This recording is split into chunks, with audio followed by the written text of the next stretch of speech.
ಓಂ ಶ್ರೀ ಗುರುಭ್ಯೋ ನಮಃ. ಹರಿ ಓಂ. ಸ್ವಾಮಿ ವಿವೇಕಾನಂದರು ಮಿಸ್ ಮೇರಿ ಮತ್ತು ಹ್ಯಾರಿಯೆಟ್ ಹೇಲ್, ಮಿಸ್ ಮೇರಿ ಮತ್ತು ಹ್ಯಾರಿಯೆಟ್ ಹೇಲ್ ಎಂಬ ಈರ್ವರು ಸೋದರಿಯರಿಗೆ ಗ್ರೀನ್ ಏಕರ್ ಇನ್, ಅಮೇರಿಕದ ಗ್ರೀನ್ ಏಕರ್ ಇನ್ ಎಂಬಲ್ಲಿಂದ 31ನೇ ಜುಲೈ 1894, 31ನೇ ಜುಲೈ 1894ರಂದು ಬರೆದ ಒಂದು ಪತ್ರದ ಒಂದು ಭಾಗ ಹೀಗಿದೆ. ಆ ಅನಂತ ಸೌಂದರ್ಯದ, ಅನಂತ ಶಾಂತಿಯ, ಅನಂತ ಕಲ್ಯಾಣದ ಜ್ಯೋತಿಯ ದರ್ಶನವನ್ನು ದಿನಕ್ಕೆ ಒಮ್ಮೆಯಾದರೂ ಮಾಡಿ ಅದರಲ್ಲೇ ದಿನವೆಲ್ಲ ಐಕ್ಯವಾಗುವುದಕ್ಕೆ ಪ್ರಯತ್ನಿಸಬೇಕು. ಇದು ಸ್ವಾಮೀಜಿ ಧ್ಯಾನವನ್ನು ಕುರಿತಂತೆ ಹೇಳಿದ್ದು. ನಾವು ಯಾವ ರೀತಿ ಧ್ಯಾನವನ್ನು ಮಾಡಬೇಕು ಅಂದರೆ, ಪ್ರತಿದಿನ ಅನಂತ ಸೌಂದರ್ಯದ, ಅನಂತ ಶಾಂತಿಯ, ಅನಂತ ಒಳಿತಿನ ಜ್ಯೋತಿ ಅಂದರೆ ಪರಮಾತ್ಮ ಜ್ಯೋತಿಯ ದರ್ಶನವನ್ನು ಸ್ಪಷ್ಟವಾಗಿ ಮಾಡುತ್ತಾ ಅದರಲ್ಲೇ ಐಕ್ಯವಾಗುವ ಪ್ರಯತ್ನದಲ್ಲಿ ತೊಡಗಬೇಕು.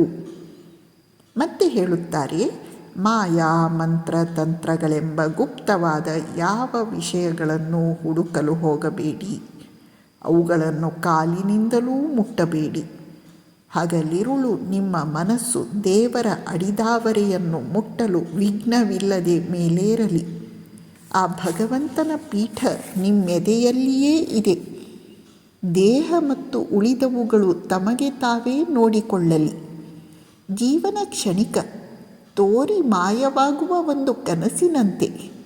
ವಯಸ್ಸು ಕಳೆದಂತೆ ಯೌವನ ಸೌಂದರ್ಯಗಳು ಬಾಡುವವು.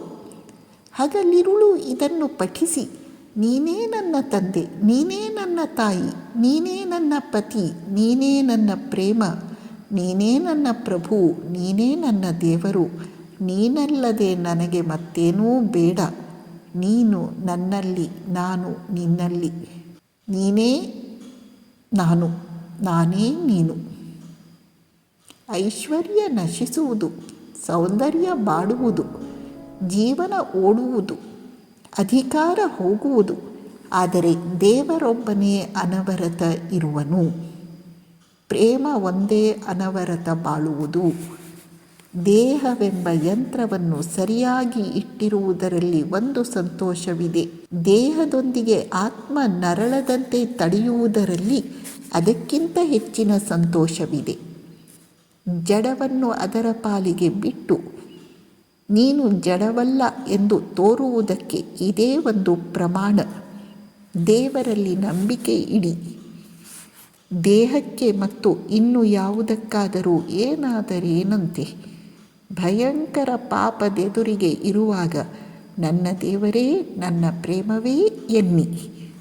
ಜಗದಲ್ಲಿ ಎಂತಹ ಪಾಪವಾದರೂ ಎದುರಿಸಲಿ, ನನ್ನ ದೇವರೇ, ನನ್ನ ಪ್ರೇಮವೇ ಎನ್ನಿ.